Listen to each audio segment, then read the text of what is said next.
Hello, everyone, and welcome. Hello, Braden, Carter. Hello, everyone. Um, Again, hello, everyone. I'm sorry I was talking to other people just joining us. Uh, Today, we are going to discuss a very sensitive subject, not just to me, but to everyone here in the United States and worldwide. Not just racism. Racism is a problem. And in order for us to correct a problem, any problem, first, we have to identify it and remove it from the root. Racism is an issue. And like I said, it's not just affecting us here. But let me make one thing clear before we start. Uh, when we say Black Lives Matter, that does not mean everyone else's life doesn't matter. That simply mean it has been for the past 400 years. The problem is causing us to lose our young Black men and women. It means that Black life does not matter, as evidenced by senseless killing of our young men and women right in front of our eyes, just like what we saw in George Floyd's case, Eric Garner before him, Sandra Bland, the list goes on and on and on. So when we say we want people to do something, what we mean by that is if you don't say something when you see something, that's mean you are part of the problem. If you're not part of the solution, you're part of the problem. And when we say police are bad, we don't mean all police are bad. And I'm going to repeat that. We are saying that there is bad in every profession, but if you are a good one, and you are watching something bad is done to someone, a human being, and you're not acting about it, you are as guilty as as the person who did it. Right. I am happy that I have many amazing people are joining us today. I will have you introduce yourself, Chris and Maya, and would you like us to address you first? Okay, sorry. There's that slight delay. My name's Christopher McCabe. I am just a community member. I am honored that I was asked to join this discussion. I am a father of 5 children. They are of mixed heritage and blood, and while I am worried about them and their future, I see exactly where the systemic and the bully bureaucracy has set up a pathway of, or not even a pathway, I'm sorry, just a lack of opportunity, as well as an idea that these children, mine as well as the others, are going to be always in a quote place unquote. Um, Right. so I have been very, very active in my community and in my immediate area, trying to break down that wall of silence, to expose where there's been police inaction, not just police brutality, where there's been community inaction, not just community brutality. And again, I'm honored that I was asked to be here, and uh, I'm hopefully I'll have something to add to this discussion. My name is Shamaya Hawkins. I am the managing director over the Teen Speaks Out, which is a youth organization based out of Abilene, Texas. We were created to give the teens the forum to speak their views and share their ideas globally and within their community. We've talked about on the TS Live Talk Show multiple times about the racism and discrimination amongst our African American community. And being active in the community as well. I have experienced it myself, and with raising a 5-year-old son, the fears that I have of what's coming up next if these issues aren't brought to fruition, if they're not, fixed. So I'm excited to be here and have this conversation, and hopefully we can come up with a solution or things that we can do to better help our community and our brothers and sisters. All right, go ahead and introduce yourself, please.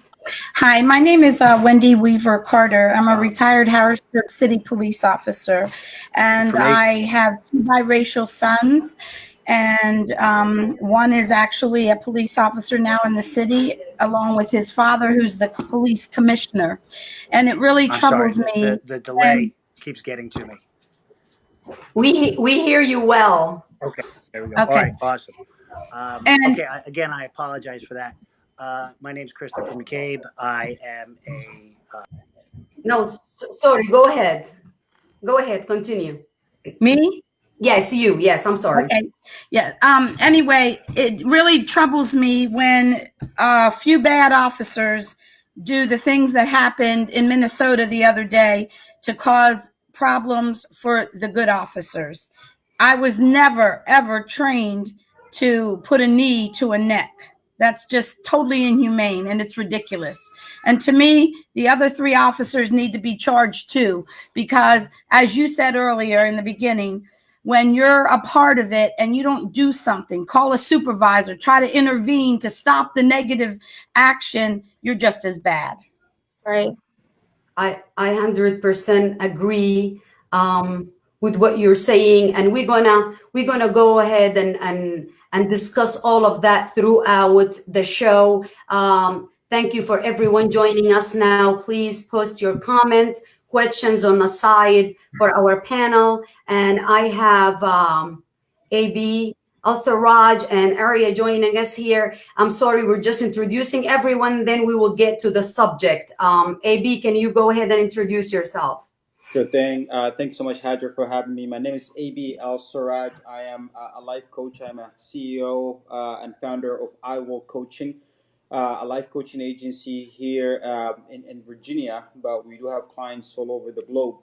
I mean, being part of today's panel, I think it's a good opportunity to give an insight of my clients, my young clients. I mean, being a Sudanese American in this country and working with a lot of youth that are coming from different minorities, African Americans and others. And I want to just paint the picture of the suffering, the hurt, the disappointments that they're going through. And we want to definitely shed some light into what's happening right now, and hopefully, give some, points as far as how to deal with such horrific situation that we're dealing with at this point. All right, thank you, AB. Because we have large group with us now, when I lower you guys down, you'll be able to hear the conversation and we'll be able to interact with each other.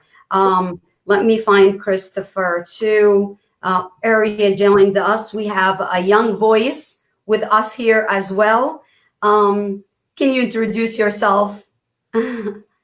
Hi guys, so my name is Aria Sline and I'm a rising senior at Homewood Flossmoor High School in Homewood, Illinois.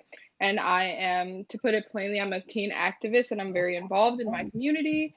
And I do that mostly by my podcast that I co-host alongside Caitlin Notkey, which is the Fembolden podcast, where we just speak about issues surrounding women, femininity, feminism, and just growing up and adolescence. And of course, I'm a teen host on the TSO Teen Speak Out Live talk show every Monday as well.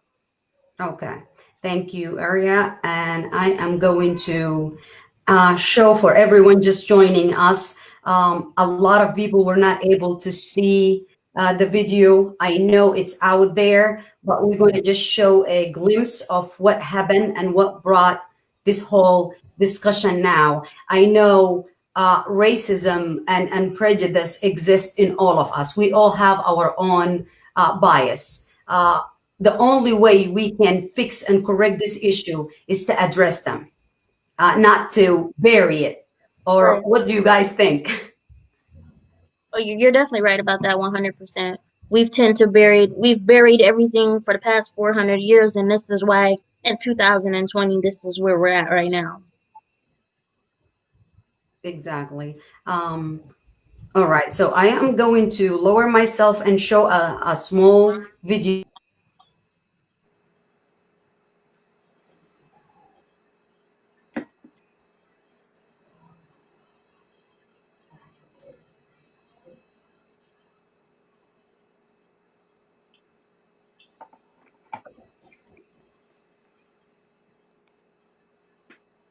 police in arrest, but Floyd's family says surveillance video from a restaurant nearby disproves that claim. Arrest, but Floyd's family says surveillance video from a restaurant nearby disproves that claim. Able to see both us in the media and the public. They're right. If you look at just the videos that we've all been able to see, both us in the media and the public, many of them taken from bystanders, but also the surveillance video that we'd like to show you ourselves from a store, you can see what happens there. And there's no indication that he was resisting arrest. In fact, you see him sort of slide down and sit on the ground. His hands are cuffed behind him, and then the officer helps him up at the same time. And so here's the thing, and look, so you can hear the pain, you can hear the grief here, and that pain and grief and frustration with seeing this happen to yet another black person in this country has boiled over into anger. What you're seeing where we're standing right now, Jake, is this is the 3rd precinct here in Minneapolis. Police department is there. If you look on the top of the department, you will see officers standing there. They are holding guns that basically fire tear gas, and at times they have pointed it directly at people in the crowd when they think that they're trying to get through a barricade that leads into the parking lot there. You also will see a bunch of folks with their hands up. This is an old chant that has really taken hold since the case of Michael Brown in Ferguson, Missouri. Hands up, don't shoot. But you're also hearing new things from this crowd. You are seeing people that are, most of them are masked, but there are quite a few people who are not masked. And you're hearing people say the virus is not as dangerous as the police, or that police are the virus. That is a new chant that you're hearing as coronavirus has taken hold. There is a lot, as I said, of pain here, Jake. People very frustrated with what happened. However, we do know that 4 of the officers have been fired. The officer, of course, there with his knee on the neck of George Floyd has a representative that no one has talked about this from their perspective, and we have not yet seen their body cam video, and that's video that no one has yet seen and has not yet been released. But from the videos that we can see, from what we've been able to see that is available now, it does. Yeah, that was it.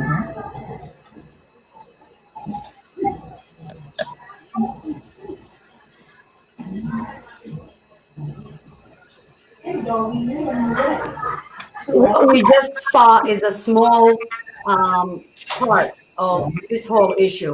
I just want to repeat again and say, everything that we are going to discuss here is to educate everyone and to find a solution and find a way so we can heal as a community. And you brought a good point earlier when you talked about with the police. Not all the police are bad. We agree with that. I have nothing to say about that. But when you see something and you don't do something, isn't that a problem? Do you guys hear me? Yes, I can hear you. I can hear you. Chris. So is it that it's it's not the police, it's the community that's the problem. The police are governed by that community. Mm-hmm. And what we've got to do is we've got to look at the back turners, and those back turners are politicians. The back turners are the community at large, are sometimes big business, and of course other police officers. There's a Facebook meme going around: if there's 10,000 good police officers but 10 bad police officers, then there's 10,010 bad police officers. That's you've got to take that out to the next level. It is the entire community. If the community has turned their back once, then they'll turn their back again. What do you have to say about that, Wendy? I'm sorry, I couldn't hear it all. Wait a minute. We can't hear you.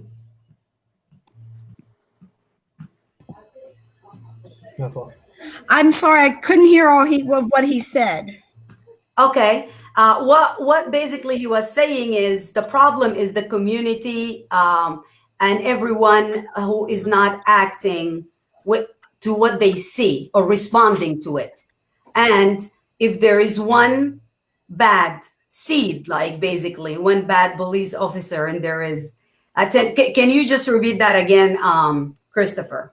Well, so the example that I used was the Facebook meme that's going around of if there's 10,000 good police officers but 10 bad ones, then there are 10,010 bad police officers.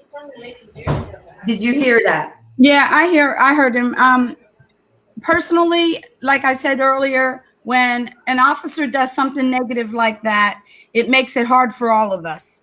But it's our job to continue to be the good officers and display the positivity in what we need to do and treat people humane and with respect and dignity, like we would want our people, our own families, and ourselves to be treated. And we need to just keep doing that. You said something very interesting on Facebook that you guys were not trained at all to put a knee on someone. Can you talk more about that? I'm more interested that everyone can hear what kind of training that was given to police officers and what, so the public can understand. Well, that was never a form of training for our police. Nobody that I've ever talked to that was in law enforcement was trained that way. Mm-hmm. And when you talk about prejudices and biases and things like that, I just personally believe that there's an issue with some officers. And I think when the hiring process goes on, I think we need to dig deeper into the backgrounds and into where the minds of these different individuals lie. Because, I mean, I have had friends of mine that have known my character all my life say, you would never do that. And they know I would not do something like that. I mean, come on, you already have him handcuffed. He's already flat on the ground. What more do you want from him? I mean, it's totally ridiculous, and it angers me. And I'd like to just do what he did to them because it's just not right. Right. And if I can just interject, Hajira, we've talked about this so many times of looking into the backgrounds of police officers when they go in for employment and looking into their mental health. That is so important. A lot of employers, not just police officers, a lot of them don't look into the mental health, which is so important. And that's why we have this epidemic of violence amongst our police officers and our civilians, because these actions aren't being taken care of. And I agree with you 100%. And I respect you for coming on and even talking about it, because I know that this puts a really bad stigma on our police officers right now. And a lot of people have a lot of hate buildup, and they don't even know you. But for you to come on and talk about it, that opens a light. So I appreciate it. And I thank you for that. I just feel that, when I think there's a lot of pressure on officers, both from the internal pressure as well as external pressure from the community. But when I say internal pressure, like a lot of pressure from your peers, from other officers. And I think, I don't know the combination of those 4 officers that were on the scene of that incident, but it really aggravates me that somebody there did not take and stand up and either push that guy aside, tell him, hey, come on, don't take your knee off, pull his knee off, or call a daggone supervisor. But I think some people just feel so pressured. Like if some of those officers were senior or veteran officers, to maybe say 2 were seniors and 2 were rookie officers, I'm just using that as an example, then they feel pressured. Oh, they can't overstep the veteran officer. Well, that's a bunch of crap, because you have to protect yourself. All 4 of them are now fired, so it's insane. I just have one question. Then I'll let you ask Christopher or bring our other guest. But my question is, we know that at the hospital, like if I see something wrong, I'm going to stop it. And you know what? I don't care if my coworkers, if they're doing something not right. I am not going to turn the blind eye. And I That's think this right. should be for our profession.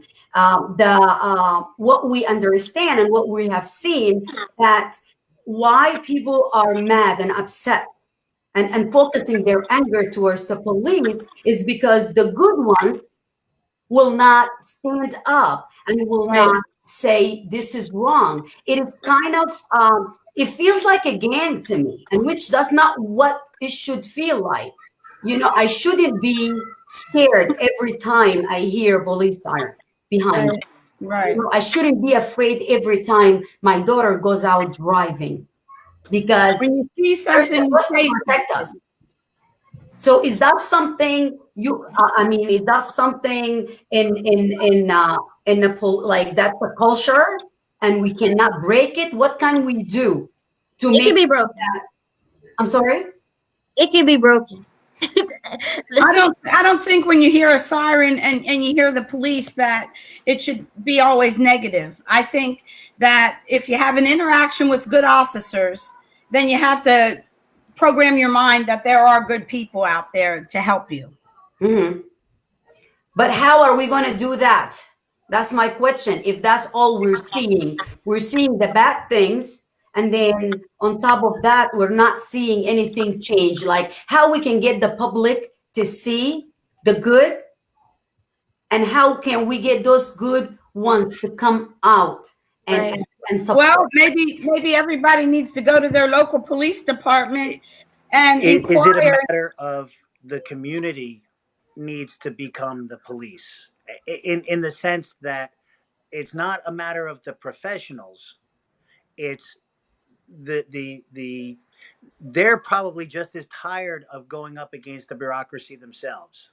um, if a police officer speaks out to his hierarchy, to his sergeant goes to the captain, it's then that police officer who then becomes the outcast. It's how does the community take charge and own and affect that police, uh, or anything else. It doesn't. You were making the point before that it's the police because they're that front line, but what about the judges? What about the Mhm. prosecutors? What about the defense attorneys? Thank What you. add all of those other factors in there? How do we, as a community, affect that? How do we police them? And how we can change the law. I mean, this question is for everyone. I mean, we have a lot of people watching. Some of them could be lawmakers. Some of them are going to be some of our representatives. What can we do? I mean, this is a real question. This is a problem. And And we're please don't let trying. it be an election year problem. Let it be a real problem that needs to be solved. Thank you. Thank you. I agree Maya, with. I agree with. I'm sorry. What's her name that is up right now with us? Wendy, me. Wendy. I agree with Wendy was saying before Chris hopped on. But go inquire, go talk to your local police officers and get to know them. I know some awesome police officers that I've met since I've been here in Pennsylvania, and I know that there's good ones and there's bad ones. But we have to take the action. We have to want it and not just want to be angry because we tend to be angry. We want to stay angry, and that doesn't solve what we have happening around us. So actually taking that initiative to, hey, listen, go down to your local police officer, your local police station, and talk with them, network with them, get to know them because they are human too. And just like Hajir said in the beginning, there's a bad seed in every profession, but it's up to us to decide, like the scripture says, the wheat from the tares. It's up to us to decipher which ones are which.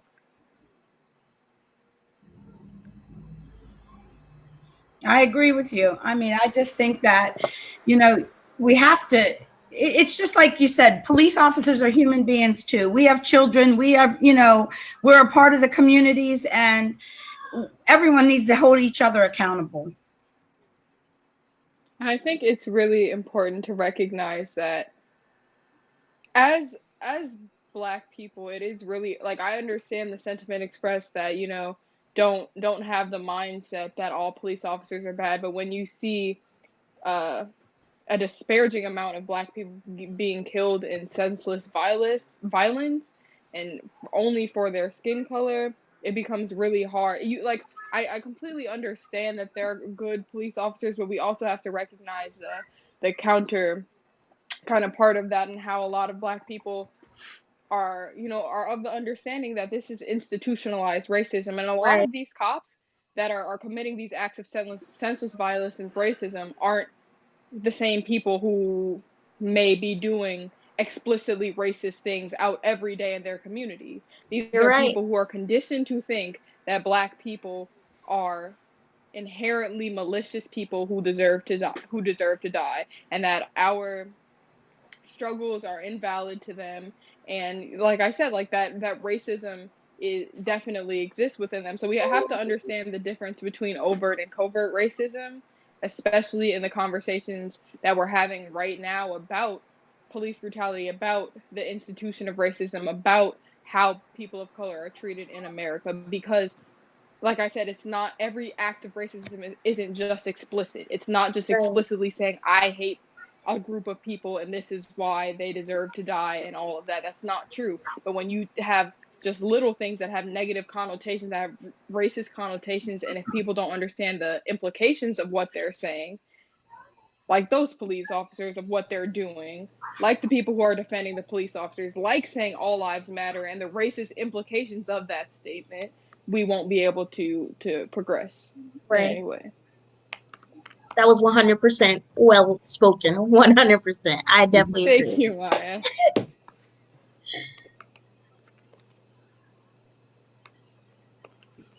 All right, AB, the mic is all yours, buddy. Yeah, truly apologize. I was having some technical difficulties and I wasn't able to hear that. Maya, I'm going to lower myself so I can Okay. bring somebody else. So Okay. I'll let you handle. Okay. Go ahead, AB.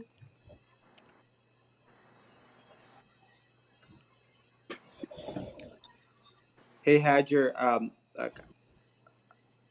can you guys hear me? Yes, we can hear you, AB. I can hear you.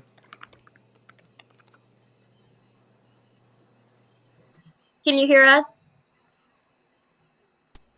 I think we lost AB. Someone is trying to come on, but they're having issue. So you guys continue the conversation. I'm bringing Alan on. Okay. So back to what Aria was saying, she's definitely 100% right about knowing the difference.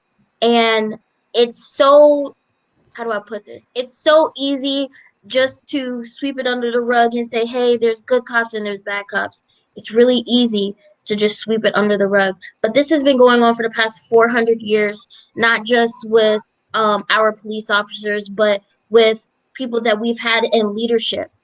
And it all started from slavery time. So it's kind of hard to break the cycle or to change people's hearts and minds when they have been bred and taught and trained this way. That's why it's so important to focus on our young generation so that, hey, they can listen. Hey, listen, you don't have to be afraid of the officers. You don't have to be afraid of judges or things like that, you know? But it's definitely hard. It's really hard. But this little pond that we're in, that we've been in for the past 400 years, it's going to take more than just, you know, realizing that, hey, this is a human being. Because if we think about it, if we go back into our history, African American community were looked upon as non-human. We were considered animals. We weren't considered what's the word? Where's Justin when I need him? We weren't considered equal as, you know, as Caucasian people. So it is hard to break that cycle, but it's something that we can do, and talking about it and bringing awareness about it and educating one another about it is important. So we have a question here. How do we know the good officers and how can we trust them after all that? Any one of you wants to take that, Wendy or Chris? Well, how you know the good officers is by judging how they treat you. I mean, if they conduct themselves humane and respectful, then I think that's a good sign. Okay. Let's try this again. AB, can you hear us? Yes. All right, go Sorry about ahead. that. Yeah. So I mean, just to answer that question, I think that was a very good question. It's I think leading by examples is the key. I mean, we can sit here and we can talk about it for hours and hours and hours about how we want to change things and how we're nice and how we are good and we have some good intents and good heart. But if our action doesn't lead us to do the things that that back up at saying, I mean, it will be a very, very hard thing for us to actually accept. And Right. it's just start by we want to see actions. To be honest with you, we want to see actions, and we want to see actions starting like now. Not tomorrow, not a week from now, not because it's, to be honest with you, it puts us all in a very bad situation where, I mean, I am as a black man walking out the house. I mean, a lot of times, I mean, now it's that fear of me not even coming back home or so it just put us in this traumatic situation that we have to deal with it every single day. And to be honest with you, I think I want to see actions more than I want to see. I'm tired of hearing people wanting to change. I really want to see people do the work versus just saying things and just empty But promises. what work? So let's be practical. When we say we don't want to just speak, we don't want to just say things that we want to hear, what actions are we asking? I think Um, I think being okay to have a dialogue and to be open minded about having and hearing our point of view. I mean, I yet to hear it until at this point. I mean, I haven't no one had ever approached and asked about what work. I mean, it's either individual come in with their own agenda as far as this is what they feel is the right way to deal with it. But I think they engage the communities in conversation to actually hear from us about some of the changes, some of the actions that we would like, and then once they take that, start to see some step-by-step process like that's been put into place, and we start to see action. But I think engage us in conversations is the way to start this whole thing, to start to build this trust and the relationship between us and anyone else, to be honest with you. okay, we have someone joined us. Can you please introduce yourself so everyone knows who you are? Hi, can you guys hear me? We can hear you well. Please excuse my tardiness. I was at the protest downtown and got accidentally maced myself, so I'm going to try to talk. And Oh, it's I am so sorry. no, it's okay. My name's Cole Goodman. I am currently an elected official. I serve on Democratic State Committee, and I serve on the executive board of the State Democratic Party, and am currently running for a DNC position, a National Democratic Party position. It's a super honor to be here, and I can't wait. I know I came late, but I can't wait to round off this discussion with you guys and talk about the events that are taking place and that are going on and the hurt and the raw feelings that we're feeling. And I just want to say thank you for having me. Thank you for being with us. And I was downtown today until 2 o'clock, and then I came back. It was very beautiful to see, peaceful. I don't know what happened after that. I love that too. But I was glad that I went out and everyone was wearing their mask and following directions. Yes. Someone has their phone on, the volume on. If you can turn that down. Thank you. We were talking earlier. I'm not sure if you heard the beginning. We have Wendy here. She was talking from a police standpoint. She was trying to explain that none of what happened was part of their training. None of what happened is part of any police training to put your knee, to restrain someone who is already restrained. We also talked about not all the police officers are bad, but if the good ones are not coming out and speaking, it's basically like you are doing the same thing or you are part of the crime. We also asked her, what can we do to have this conversation? between the public and the police, between us to realize and try to identify the good ones and have them on our side. She suggested that people reach out to their stations, their police officers in their area, try to open a conversation just like what we're doing now, but a constant one. Like we have to hammer on this issue. This is not, like Christopher said, it's not an election discussion only. It's going to be over once this election year is over. This is something we have to keep talking about and trying to make a difference. So I would love to hear your input in this whole, not just the racism, the killing of George Floyd and all the 100+ people before him. With every killing of an unarmed black man that we go through, I feel it as a keg that is rising and rising and rising. And I don't think we've even scratched the surface of seeing an explosion. I know we're seeing riots, I know we're seeing looting, but people are really, really hurting by this. And people, notably of all colors. I remember I said a few days ago, you don't have to be black to be outraged, which actually warms my heart in this situation. Especially, I know you were at the protest too, seeing how diverse it was of people that are being hurt by this.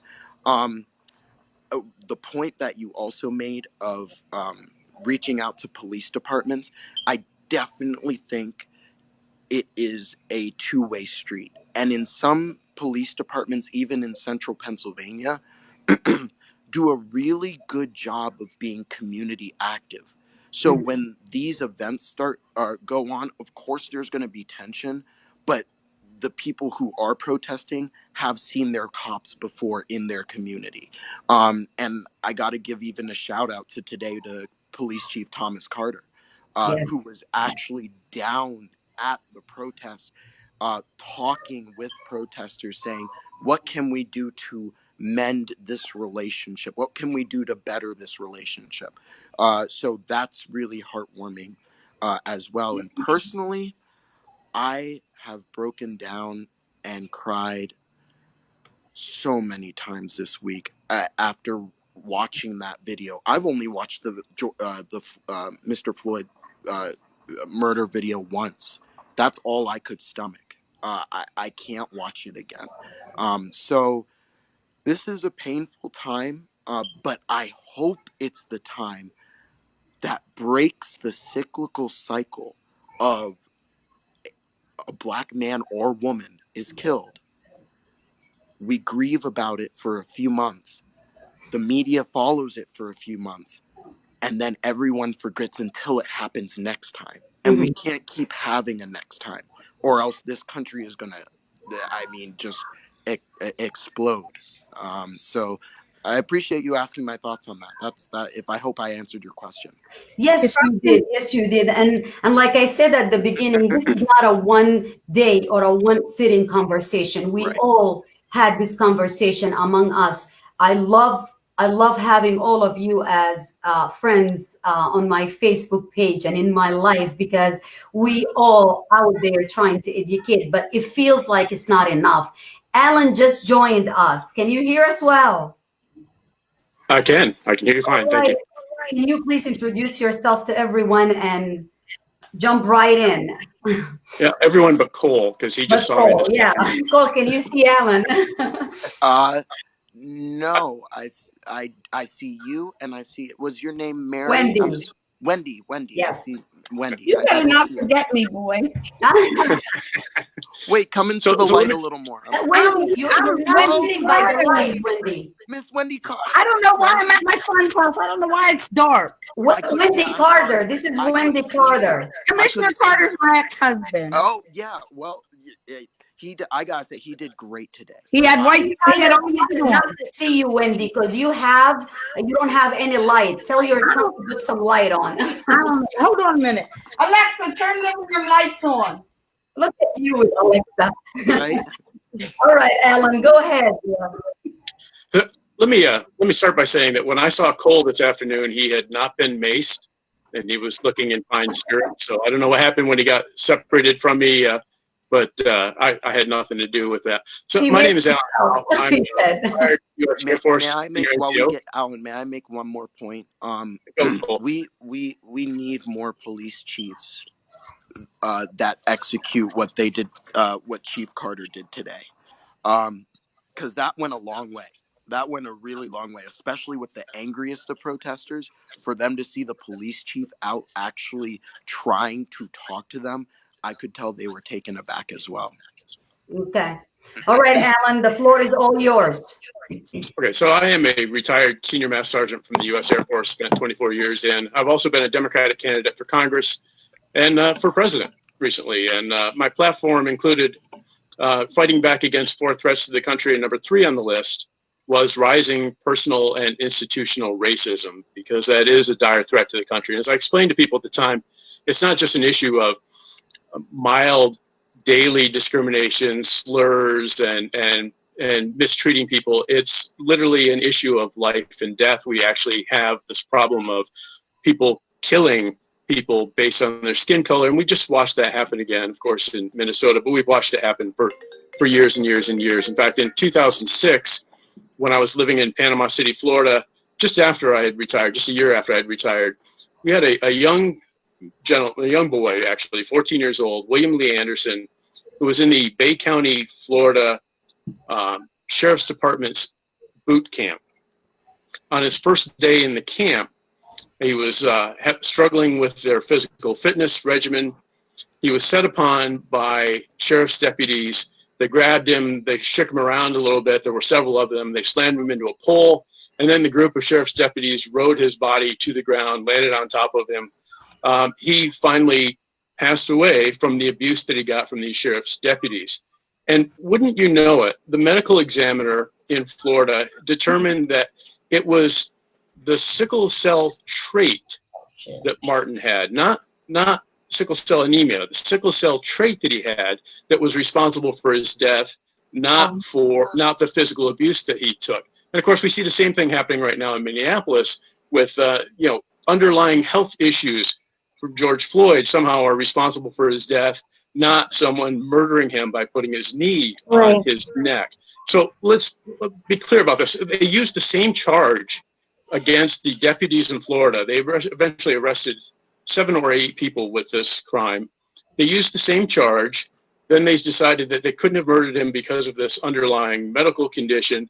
And so that was it. That was all that they were going to do about this. They acquitted all of the people who were charged in that case.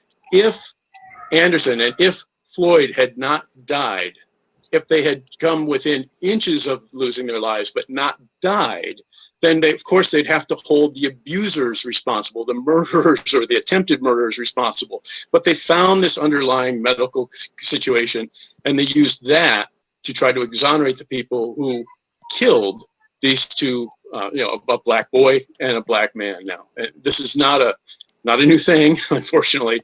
This is something that we see over and over again. I want to bring a little something from my Air Force time here.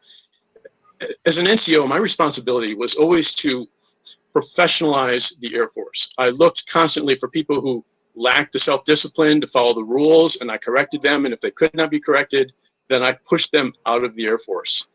That was all to professionalize the Air Force. That was my role. Police departments need to professionalize their departments. They need to professionalize their members, and they find people that don't belong there, they need to kick them out. But there's more than that. The racism and most of the misogyny in this country come from my group, white men. White men need to professionalize their group. We can't have these people embarrassing ourselves. It's not on the oppressed communities. It's not on women. It's not on African Americans. It's not on the victims to defend themselves against these people. It's on us. It is on white men to make our group humane, make our group natural. This country was founded on the core principle of equality, and our responsibility is to push towards making that ideal reflected in our reality and our life every day. We're failing to do that. It's it's the responsibility of white men to fix this problem. If I can just interject a couple of things in regards to networking with your police officers. I know in Harrisburg City, they've done an excellent job. Their community policing unit, they go out and they do little mini barbecues and serve hot dogs and milkshakes and things all around the city to the different neighborhoods. And that's a way to network.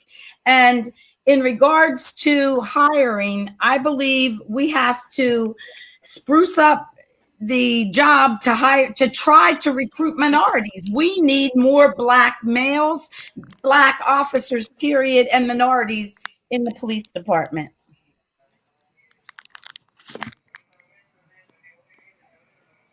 I definitely agree with you there.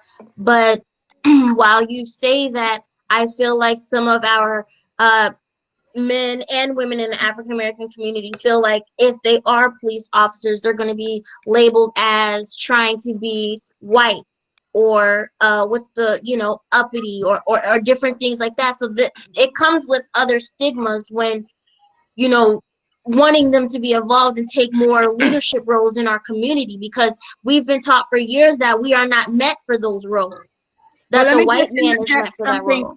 Let me just interject this. Before several officers retired, we had many Black officers, and they were even right from the city. Males, females, it was awesome. I was on our school resource officer unit, and it was very diverse. The majority of officers were Black, and Black males, Black females, and Hispanics, and some whites. And so, everybody was just themselves.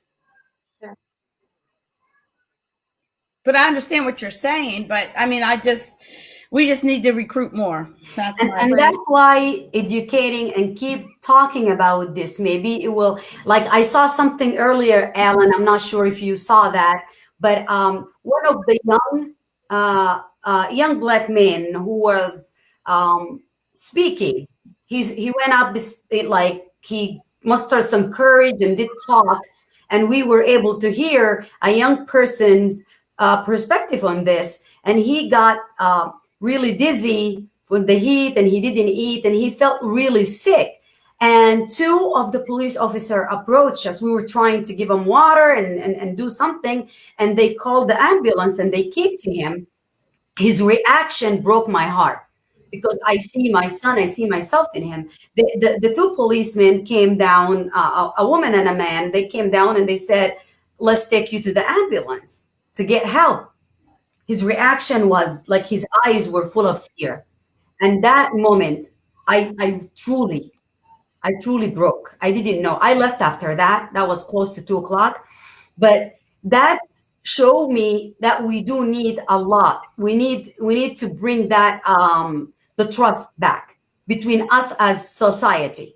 And like Cole said earlier, it was refreshing to see. It wasn't a shock to me. I've been in many protests before, and I've seen people from all color, race, religion, they join. That's why at the beginning I said it is not, to me, it's not a problem between educated and white, Black, or any other ethnicity. It's about being human and your ability to look at this murder.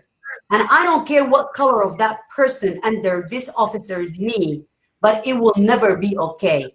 I don't care what color this person and what sex he was representing. Alan, you want to say something? I'm sorry. Go ahead. Yeah, I think without reservation, the most disappointing thing that happened to me in my congressional run in the 10th Congressional District, which was only for a few months long because of redistricting and then the primary that came right up after that. But I spent a lot of time in downtown Harrisburg. I spent time in Steelton. I spent a lot of time in underserved streets in York. And I'm among both African-American and immigrant and Hispanic families when I'm walking around these streets with a clipboard, nicely dressed, trying to hand out my campaign flyers. And the people who lived on the street were afraid to see me approaching them on their street in their community.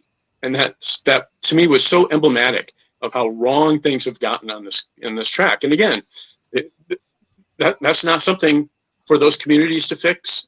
that again is for white men to fix. We have to police ourselves so we're not perceived to be a threat everywhere we go, even when we're carrying a pen and a clipboard trying to get somebody to sign a petition for us. And I think Alan, I'm going to let Aria talk to, and then we can get back to you two and talk about white privilege. Today, we are opening all the wounds. A lot of people don't understand when someone say white privilege. What does that mean? But go ahead, Aria. She's a young activist who I truly love and admire. We want to hear what you have to say.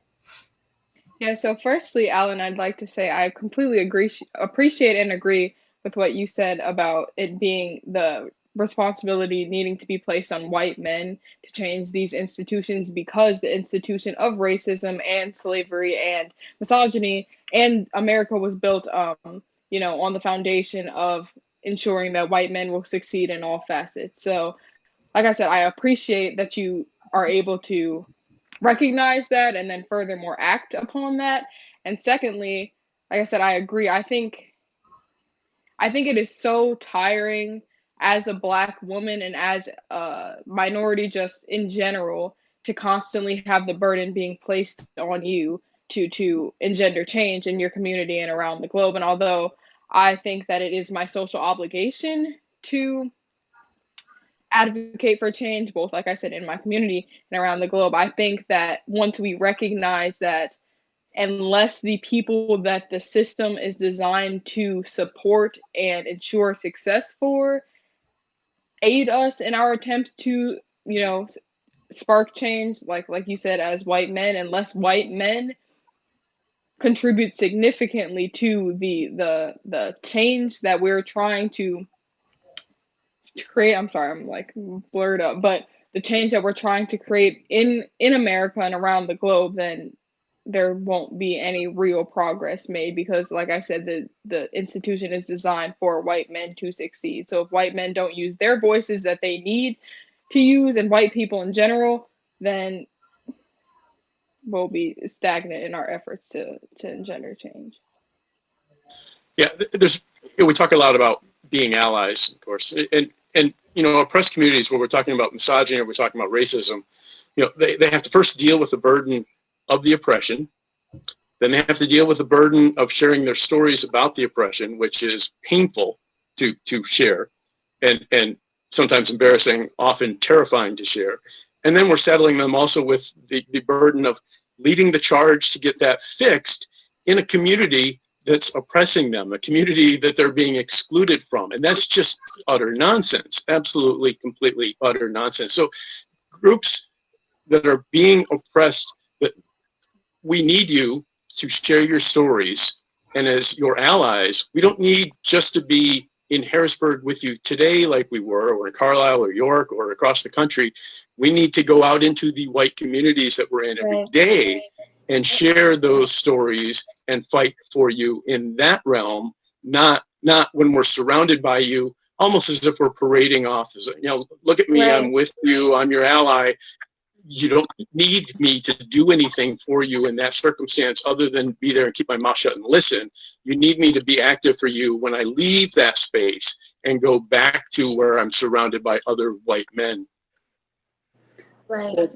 I have I'm hearing this, and thank you so much, both of you guys, for sharing this. But to be honest with you, for me, that makes me a little bit nervous. That at some point we have to be vulnerable. We have to put our faith in white men's hands for them to go out there and do it. But at some point, if we're not getting anything in return, I think it goes both ways.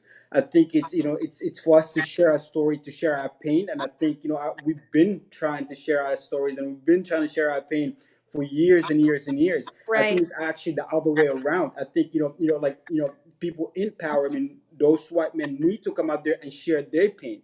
I mean, I'm very curious to understand the mental state, like when they go through what they're going through, as far as when they act the way they act. And I think that's a very important point for us to bring up, which is that mental health aspect of things. To bring it up and be open to give and to receive, the criticism from both sides. It's not just us bringing and being vulnerable and talk about our pain and talk about our story, and then for another entity to take it and then take it somewhere. I think it's a two-way street, and I think it's to as I mentioned earlier, to build that trust. It takes both of us, both to come Right. together to talk about it. I definitely agree with you, AB.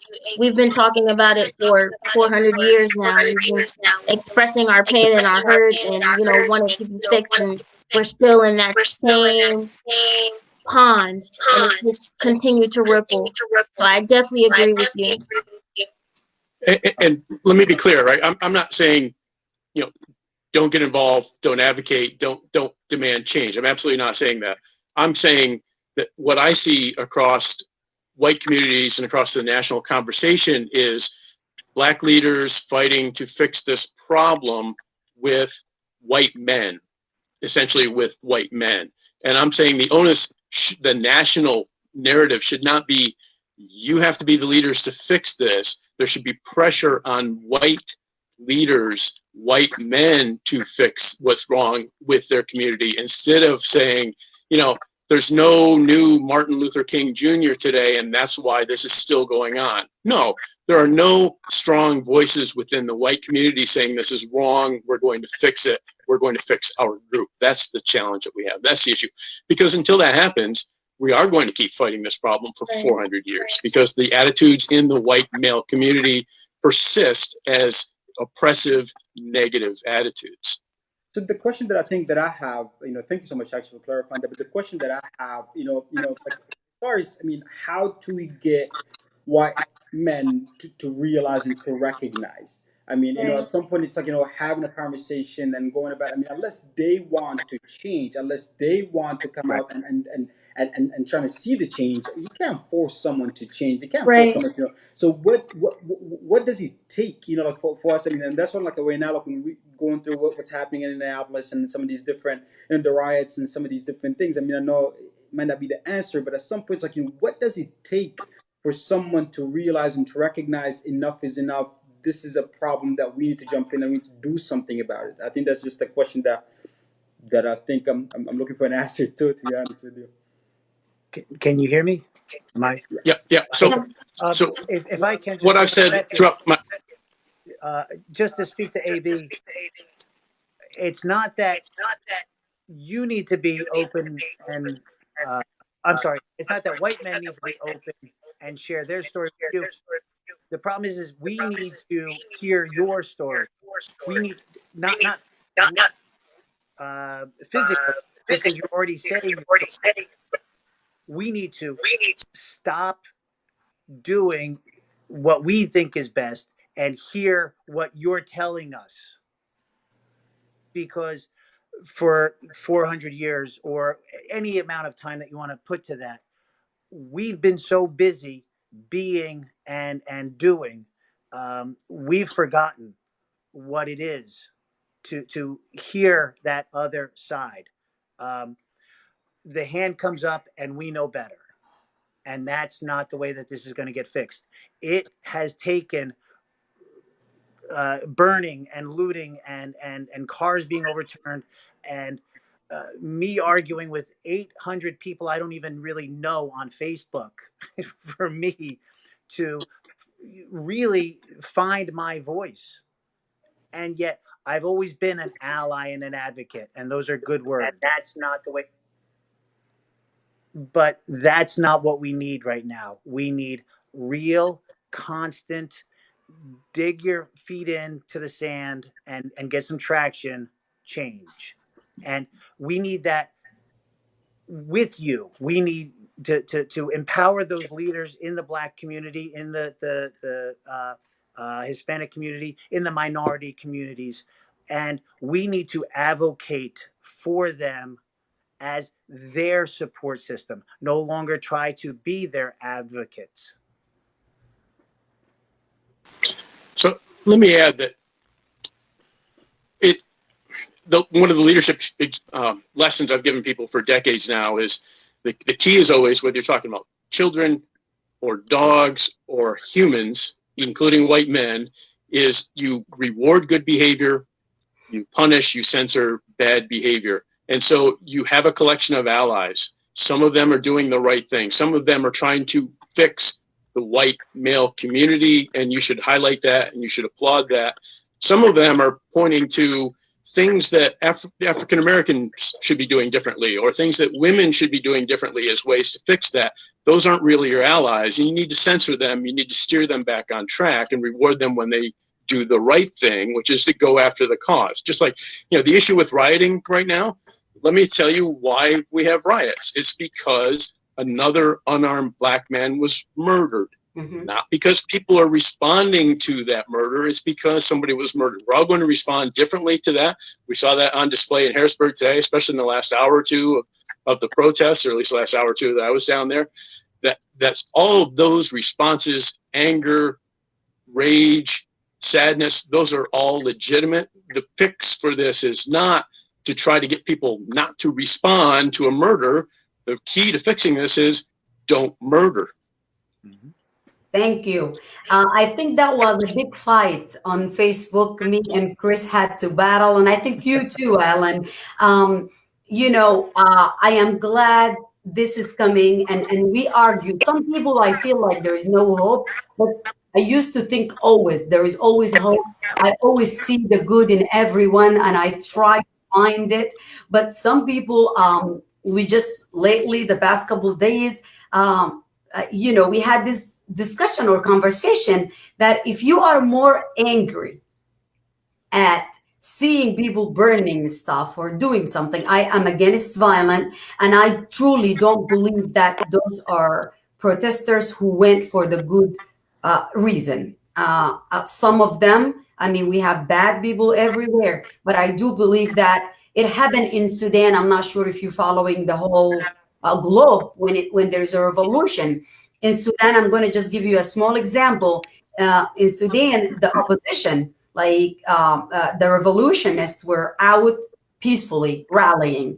And then the government, the one we were trying to overthrow, they put people, instigators, in the middle so they can start a violent, so the police can have a reason to beat unarmed protesters. I don't have 100% proof. I've seen so many videos out there, but I want people to think of this as one of the things that could be happen, or could be the reason why there is violence, why there is rioting. I'm not saying no protesters were upset, and they have the right to do. But what I said, if you are more upset about the riot, regardless if it was then intentional or unintentional, you are upset about that more than seeing an actual murder on video and seeing someone's life literally taken away. Like I could not close my eyes. I cannot sleep. And I think I told you that, every time I close my eyes, all of them come. Not just George Floyd. This was trauma on trauma. It brought back memories of Eric Garner, just seeing that video. It brought so many other memories of people that lost their life in front of our eyes, and we done nothing. So I truly want people to understand that when we're upset, when we talk about, Black Lives Matter, that does not mean we're talking about or putting down everybody else's life, or saying nobody else's life matter. But no, we're saying there is a problem now. Focus on that. Let's take care of the issue. And I think Cole, I don't know if he dropped out of this live, but he posted something and it was so relevant. He said, if your house or someone's house on fire, the police, the fire department are going to come and focus on that specific house who needs the attention right now.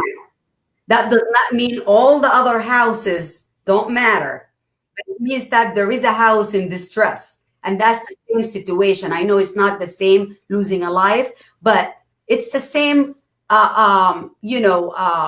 it's the same thing if you want to understand it in different words. There is distress right now facing our young Black men and some women, we can't deny that Sandra Bullock died and few other female were killed. But this is the distress we're dealing with now. And in order for us to heal, we have to say there is a problem. And before you guys got into this, we talked about white privilege. I have so many of my friends come and compare. And I keep telling them it is not a competition. You cannot bring up all they say someone went and break in somebody's house or killed someone. That's not the case now. There is killers, there is serial killers. But the case now is someone being murdered by someone who's supposed to protect us. That's the difference. Right. Don't you agree? I definitely agree 100%. Ever since, the murder of Mr. Floyd, that's all I've heard is that all lives matter. Why are you just focusing on Black lives? All lives matter. I All agree lives with you do matter. 100%, Hajar. I mean, you brought up a But very good point, and you're right. You're right. You're absolutely right. I think it's we all agree. I think we all in this platform right now agree that there is a problem, and I think trying to focus on the solution is key, because we can sit here and argue and go online and for hours and fight with all these individuals on Facebook and other social medias, but if we don't have some type of solution to it and some step-by-step process as far as this is what it is and this is what we propose into all communities, to be honest with you, I think we'll be just beating a dead dog, to be honest with you. This is something that's been going on for years. I mean, it's sad. I mean, it's really sad, and it's hurtful. But at some point, I think focusing on a solution versus a problem. I mean, we know there's a problem, but I think finding a solution, because I think there's so many different people are looking for answers at this point. A lot of people are grieving differently at this point. A lot of people are hurting at this point. So I think allowing individuals to express what they're going through, and allow people to grieve, in a sense, respecting that, and then at some point trying to focus on solutions as far as how do we move forward from here.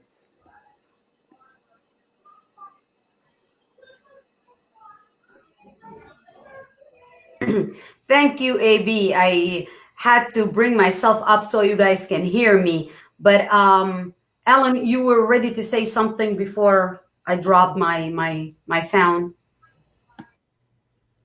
Well, I just want to say that you've nailed the nonviolence thing exactly right. It's not for nothing that we've got this history of Gandhi and King and my personal hero John Lewis.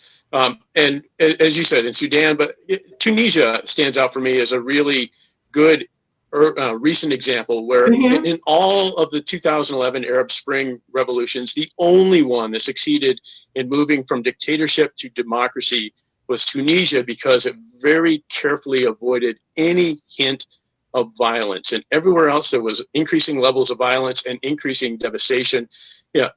For Syria, the Syrian government fired on unarmed peaceful protesters. The international community was outraged. Some Syrians, unfortunately, responded to their personal outrage by arming themselves and joining the protesters. And then immediately you had a civil war, which justifies the state using its force to start killing its own citizens. And that's the issue we have to deal with here. There are people who are responding with their full measure of their grief and their anger, and those responses are appropriate, but we have to ensure that doesn't get to a point where it serves as an excuse for the racist in the White House or anyone who follows the racist in the White House to start killing protesters. We don't need any of this nonsense about when the looting starts, the shooting starts, or any of that. Right. These are Americans who I'm sorry, but again, the reason they're out in the streets, the reason any and all of this is happening is because another remorseless white cop murdered another unarmed black man. That's the problem. Stop doing that. You don't have these riots. Take the Trayvon Martin case. There were protests until there was an arrest, and then everybody put their faith in the justice system. This is why we keep saying over and over again, no justice, no peace. We're not asking to lynch the cop. We're asking the justice system to treat everyone equally, as this nation is supposed to do. You are absolutely right. with that, if we don't want rioting, if you don't want any of that, stop the problem, fix the problem from the root. And I'm not surprised from anything that comes out of Trump's mouth, because is just I don't have any good word to say to describe him, but his response, and we can sit here and put it in comparison, his reaction to the Michigan rally. They're very good people, that crap he said. And him referring to the looting, this is from a Nazi perspective. This is someone who is he believe in Hitler, said that same remark, and he is copying that. So I'm not surprised. Nothing he does or do surprise me. But what is the solution now? I know we're Christopher. Can I ask Oh, sure. who de-escalates the situation? You mentioned bringing in the National Guard, and that takes things to the next level. And then the looters themselves perhaps arm Mhm. themselves. We saw that in Hong Kong Right. with the protesters. Um, who de-escalates it? And ignore Trump on the federal side. Just take that out of the picture at the moment. On a state's level, on a county level, on a municipal level, who de-escalates this situation right now? Earlier, and I don't know what his elected title is, but there was a young gentleman on who had been at the protests earlier with you, and he said, the police chief was down there with the protesters talking to them. So from that level up, who de-escalates this? Who speaks to the point that we do or do not need to move in troops? We do or do not need to take things to the next level. Uh, you know, how do we keep this from going to the next moment of violence within our community? Who owns that? Who's responsible for it? And that also then brings us over to the question I keep asking. While the police are the front line, and that is a horrible, horrible thing that they have to bear on many levels, as well as what we see. Um, who holds the prosecutors accountable? Who holds the judges accountable? Who Right. holds all of those council members who hold the contracts for those people?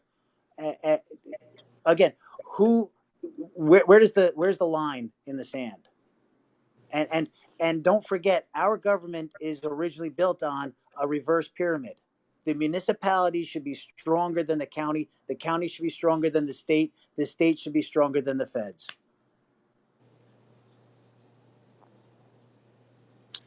I think we can look back at Ferguson and see that one of the first things that's got to happen is we've got to have discussions between community leaders and the government to ensure that there's going to be a justice. The first thing that the folks in Minnesota, the government officials in Minnesota, could do to bring this to a halt is to arrest 3 more people, plain and simple.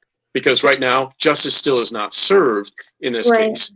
We've seen the pictures of 3 of the 4, I guess, with their knees on George Floyd, holding him to the ground.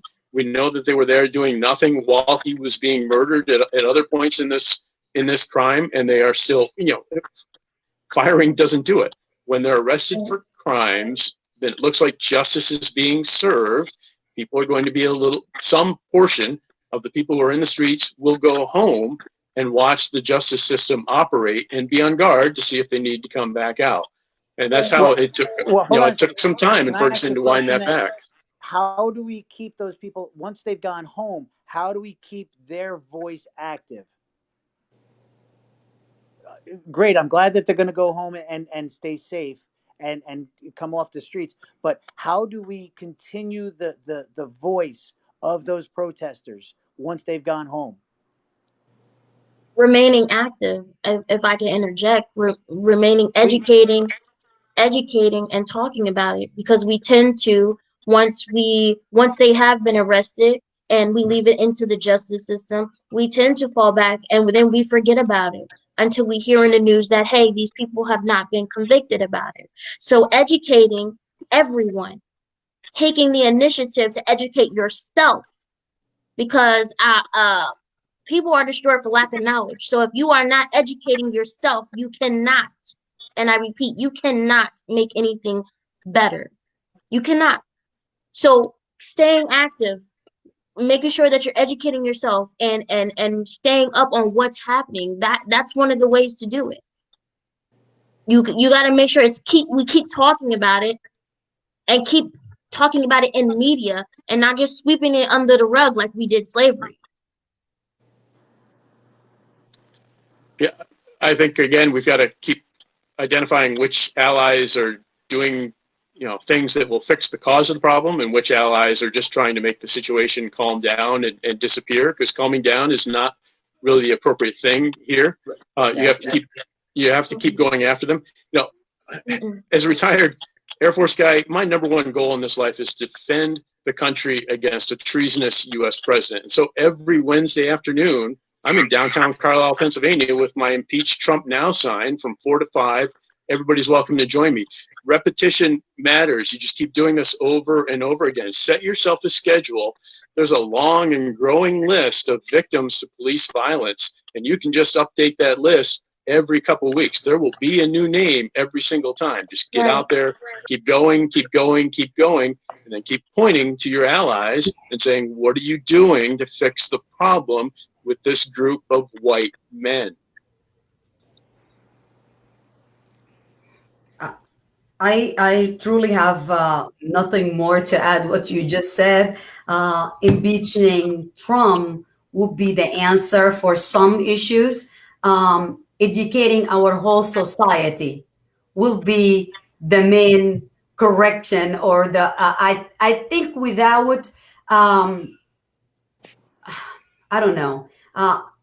Earlier we said we need laws and regulation, but I read somewhere, and it did, hit home, that if we don't have the people heart in this, if we don't have the people good intention, no one is going to follow the law. And like Chris said earlier, the problem is not just the police. The problem is not ignorant society. The problem is bigger than that. It goes up to the judges.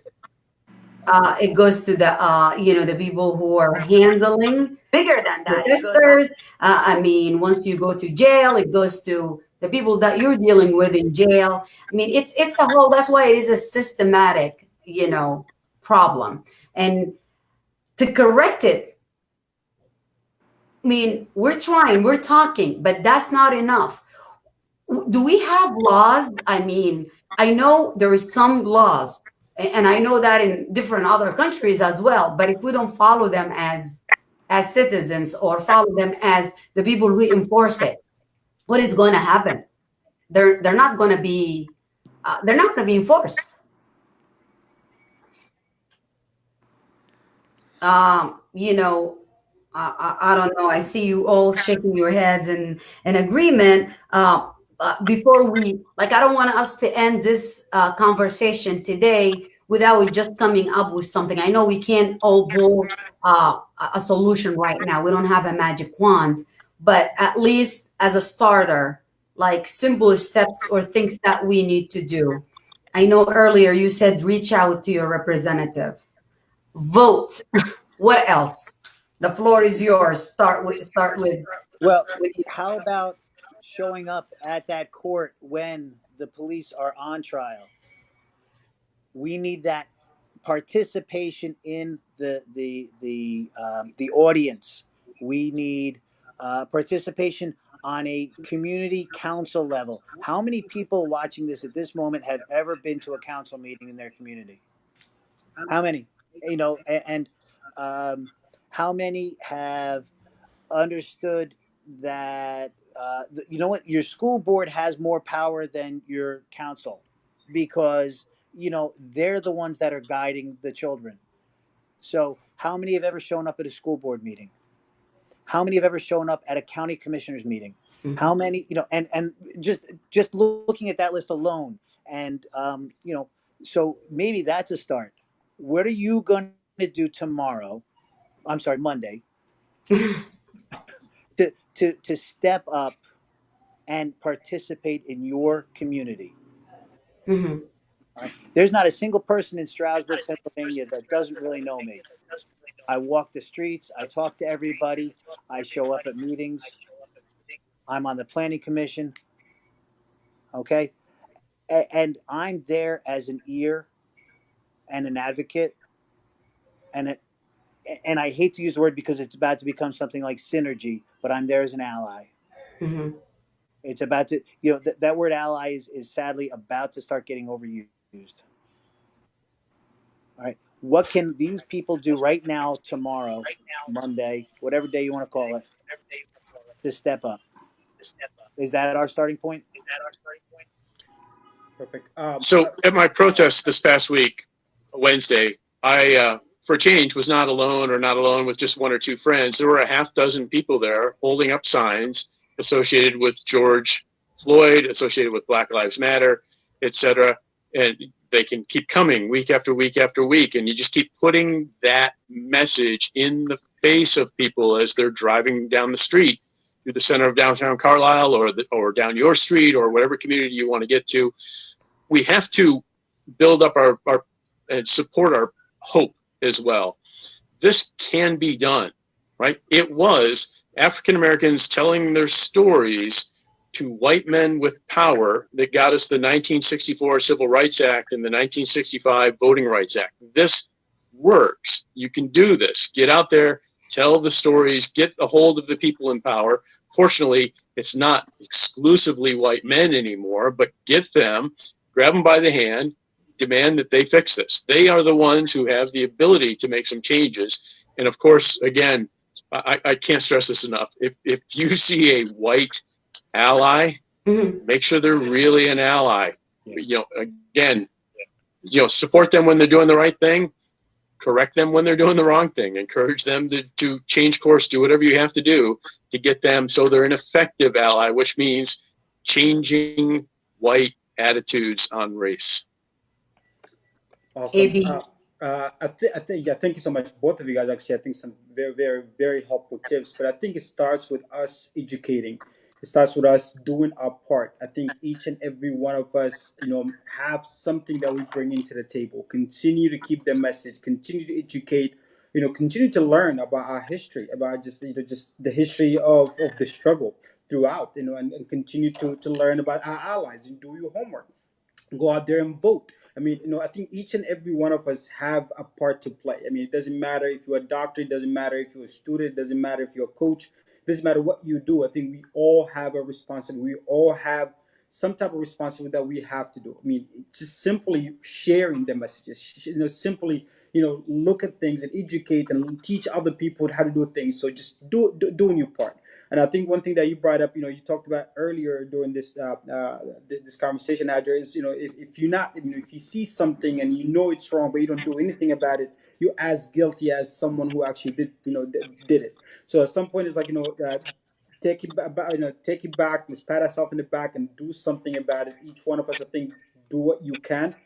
Raise that awareness, continue to educate ourselves first, and then continue to educate others. And then November is coming, guys. We gotta go out there and vote. I mean, we have to vote. I mean, if and I mean, this is a responsibility, because we can't sit back and complain that things are not changing if we don't take it to the poll and if we don't actually go out there to elect the people that we put in power. And hold that leadership to their promises. Hold that leadership to the effect that and the reason why you voted them into that office. Maya.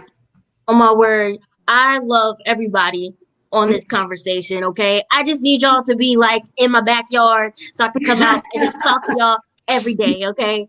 AB, you are right on. You are right on. And for all the young people who are watching, or you're going to be watching this, you're going to watch the replay or whatever, we're going to talk about this on Monday. Listen, we're doing this for you, because if we don't fix this now, it will be worse when you get older. When we talk about this whole time, I'm listening, I'm thinking about my 5-year-old son If we don't fix it now, how will it be when he gets older? And I wish that everybody had that mindset as the people that are on this video right now who are watching us live. I wish that everybody felt that way. But we're not there. But we need to, just like AB said, educate ourselves first so that we can help, so that we can make a difference. Because if we don't, our children and our children's children are going to suffer more than what we are suffering now. So I love you guys. I'm happy that everybody is speaking up. I'm trying not to cry because I wish that this would be like this Crying all is the part of time. expressing your emotions. We all have to, what you call it, decompress, right?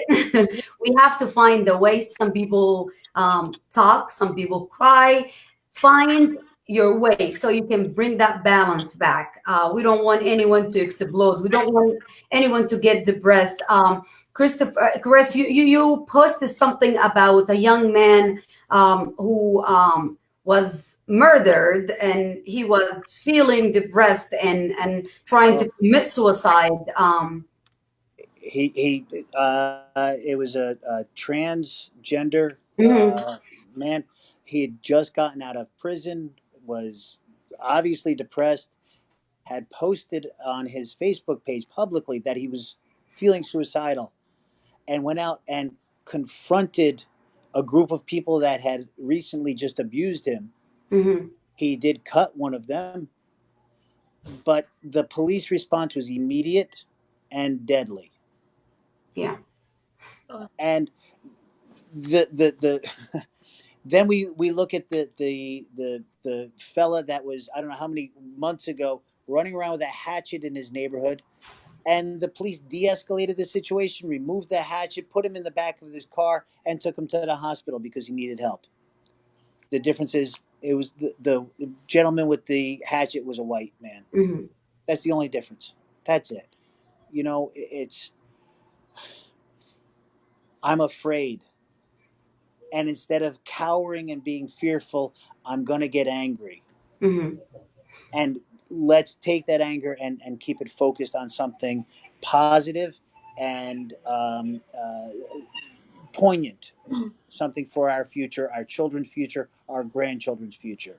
I want this conversation to be a mere bookmark in a history 20 years from now with very little to no racist violence, and even less going on from there.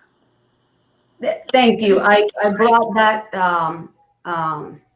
murder or incident you spoke about earlier because I wanted to point out that people are going to be depressed, not just because of the coronavirus, not but just because you saw this video. I mean, even young people saw this video and it's going to affect them. So we need to pay attention to the people around us. And if someone is crying for help, please let us try to help them. Let's try to educate the police. And like you said, I have more than like too many videos to show the different response between, a very, very dangerous person who is using drug, or he's trying, who come to the police trying to hit him and shouting, "I'm going to kill you." Their reaction is different. So we have a long way to go. I think this is just a starter. This is not the first time we talk about this. It won't be the last, but I truly hope it is close to the end. Racism is never going to be over. We can't lie and say we all have some bias, even among us, well-educated people who are trying to make a difference. But we have to confront that, and we have to not act upon our biases, upon our prejudice towards other. And I truly thank each and every one of you. There is few people that dropped. They had to go. Wendy had to leave us, and call and area. AB, Alan, Chris, Maya, I truly thank you for everything that you're doing out there every day in and out. And Alan, I'm going to try to stop by and staying with you. And from here, I'm asking everyone, if you're passing by, please stop by and support the cause and stand by Alan. If you see Christopher out, talk with him, talk to him, and help him do what he's doing better. And Maya, I'll say the same thing. Everyone, please watch the TSO. They're doing a lot of education to our young people, trying to correct this issue. And we all have to work together, regardless of our color or race. I just want to thank you guys again for giving Can I us say this time. can I say Sorry, one Maya. more thing? I Sure. just want to touch on with the gentleman said earlier, that he's afraid. I want to make it clear it's okay to be afraid, but don't let the fear conquer you and make you react into ways that's going to deflect from the situations that we have at Mm, hand. It's okay to have fear. Everybody has fear. But take that fear and manifest it into something that's going to bring change or help bring forth that change. It is important. But being afraid is okay. It is okay to cry. It is okay to be sad. And it's okay to be angry. But take it and manifest it into something that's going to help bring forth that change that we need. And I think AB said that he had one more thing to say in the Oh, okay, comments. AB. I did not see that. Here, let me bring AB.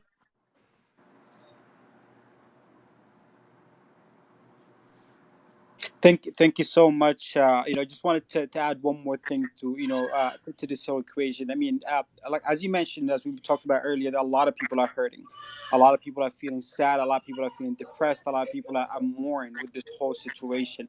So there's like just few tips I wanted just to share with you guys. AB is Specifically. a counselor, by the way, everyone. He's a mental health counselor, and he was offering all his free services during the COVID. Thank you very much. It's I Will Coaching, and he's helped a lot, many people to feel better. I appreciate that. Definitely appreciate that. I think the biggest one is just to witness individuals' feelings. Sometimes we're not therapists. I mean, sometimes like some people are not therapists, but someone will come to you with something that they wanted to talk about it. Witness their feeling.